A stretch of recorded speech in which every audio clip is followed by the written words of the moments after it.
We're French polishing the top of an old German cello, probably 1880s to 1900, that came to us,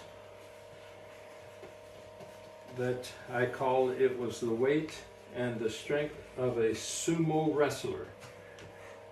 It weighed a tremendous amount. The top plate was very thick. The back was even thicker. It was virtually unplayable and had zero sound. So we removed the top, fixed some minor cracks in the ribs and some minor cracks in the top, and we supported those in a traditional way. And then we regraduated. We took out the original bass bar, which was as stiff as a beam from the World Trade Center. It was just a terrible, terrible bass bar. The wood was good, but it was way too thick and it was in the wrong position. So we regraduated the top and did our frequency analysis, looking for the different modes and also using mechanical impedance calculations. And now the top wants to vibrate. You can even speak close to the top and you can feel the top vibrating, which is wonderful. So we did the same thing to the back, and using impedance, mechanical impedance measurements, we matched the flexibility of the back to the flexibility of the top, and the back was exceptionally resonant. It was even resonant when it was very thick, but because it was so thick, it was extremely rigid and stiff. So we took it down to normal graduations for a good Strad model cello, of which this is a Strad model. And the wood started vibrating intensely and very strongly. So tomorrow we will put strings on this and we'll see what it sounds like.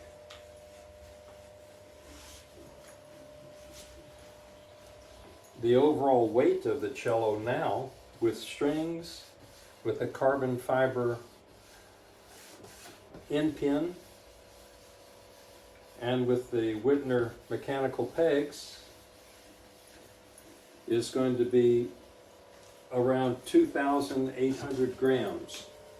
That's exceptionally good, especially knowing that this is not a thin cello. It's not a weak cello. So I have high hopes that this is going to be a real winner. And we have some very good cellists in Spain who's going to benefit from this a lot. I can feel the rag is beginning to get a little bit dry, but it's still, every little pass over it puts a slight coating of shellac that we make. And I'll do this one time. It takes about 20 or 30 minutes. And I'll let it dry for 3 or 4 or 5 hours and come back and do it again.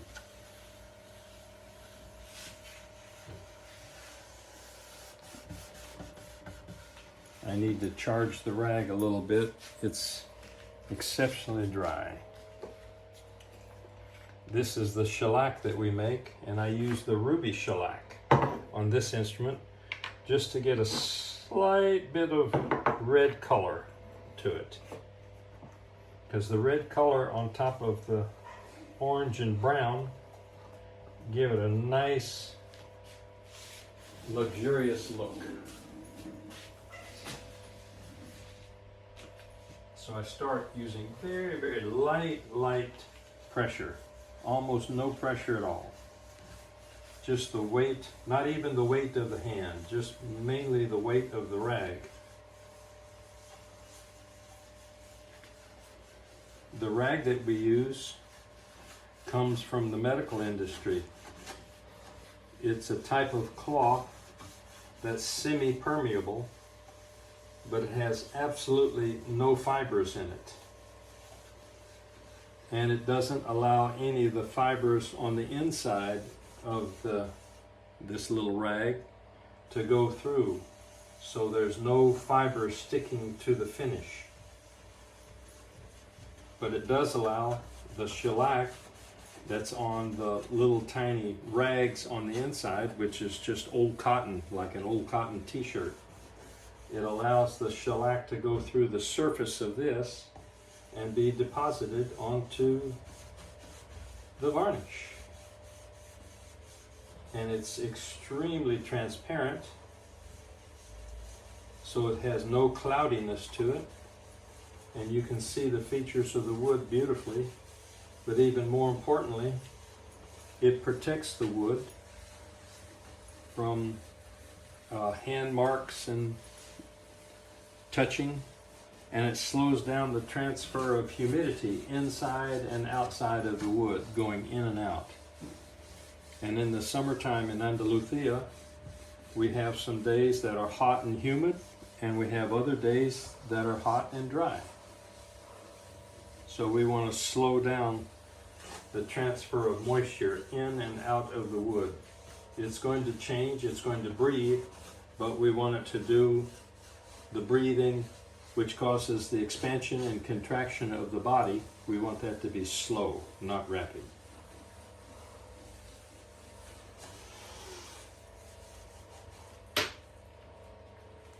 Try to get under the fingerboard here.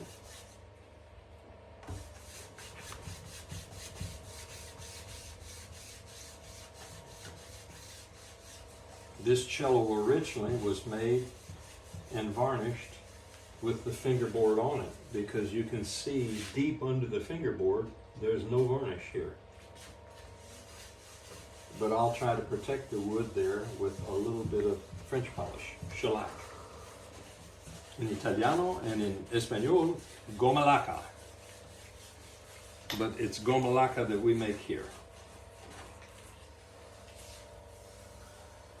I have the flakes, and I use 100% alcohol to dissolve the goma laca, the ruby flakes, and then I add just a tiny bit of acetone so it evaporates a little faster, but not much.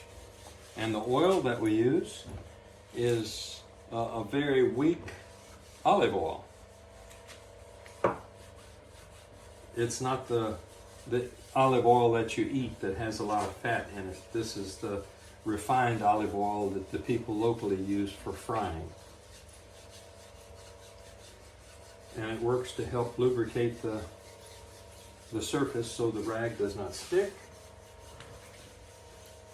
And the oil will basically rise to the surface, and we can wipe it away. And it has no deleterious effects at all on the finish. So we'll go around the edges a little bit.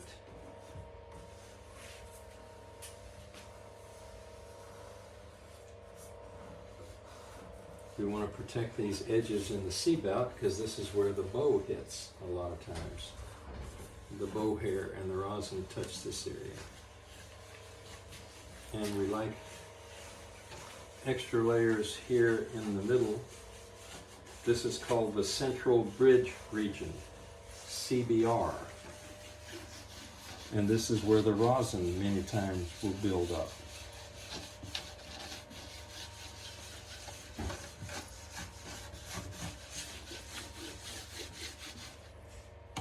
Isn't that pretty? Mm-hmm.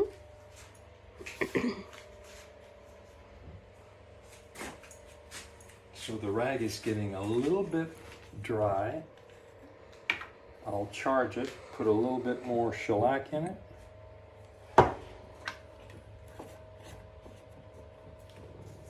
Squeeze it. put it inside here. And then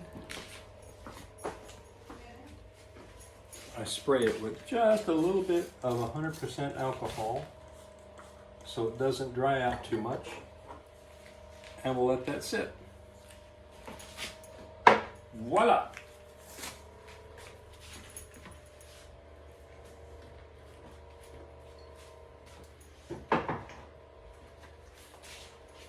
Isn't it pretty? Yeah.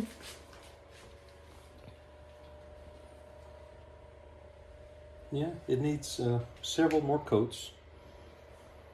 We put on probably 20 or 30 microscopic thin coats. It probably needs another maybe 50 or 60 thin coats just to keep it nice and protected. You don't want to put it on too much, but you don't want too little. Pretty cello. Bye, Dennis. Like and subscribe to Brittany's channel. No, it's your channel. Bye.